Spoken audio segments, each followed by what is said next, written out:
అదేవిధంగా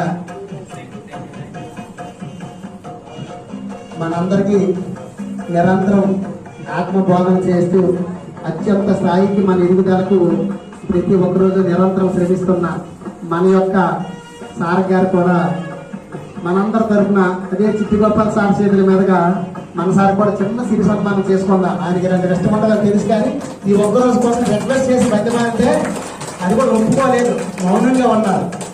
చిట్టిగోపాల్ సార్ చేతుల మీదుగా ఈ యొక్క సన్మాన కార్యక్రమాన్ని జరపవలసిందిగా కోరుచున్నాం. అలాగే అనురాధ మేడం గారు ప్రత్యేకంగా గురువు గారి కోసం ఆమె ఆ యొక్క స్వాగతం తెచ్చి ఆమె చేతుల మీదుగా చిట్టిగోపాల్ సార్ చేతుల మీదుగా ఈ కార్యక్రమం కొనసాగించడానికి కోరుతున్నాం. ఆమె అభిమానం అతీతం అండి. ఏ ఒక్క కార్యక్రమం చేసినా తెలిసినా నాకు తప్పకుండా సార్ ఇంటికి కూడా వెళ్ళి ముందుగా శుభాకాంక్షలు చెప్పే ఒక ద్వారం ఆవిడది. మరి అదేవిధంగా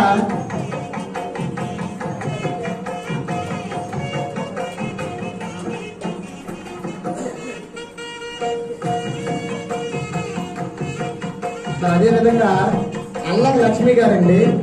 ఆమె శరీరం సహకరించకపోయినా, ఆరోగ్యం బాగులేకపోయినా ఎంతో తపనతో గురుపౌర్ణమి రోజు తీపి చేద్దాం అందరూ అని చెప్పేసి కష్టపడి ఒక్కరే ఎవరు కూడా సహాయం కూడా చేయలేదు. అటువంటిది ఆమె కూడా ఈరోజు ప్రసాదం తెచ్చింది. అలాగే ఒక 5గురిని ఆమె గురువులుగా, అంటే అందరూ గురువులే, వాళ్ళ యొక్క సేవను గుర్తించి చిన్న చిరు కానుకగా ఆమె కూడా ఇవ్వడం జరిగింది.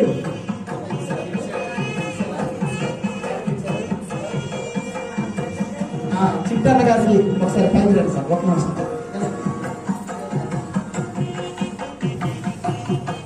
అలాగే అప్పారావు సార్ ఒకసారి వేదిక మీదకి రండి సార్.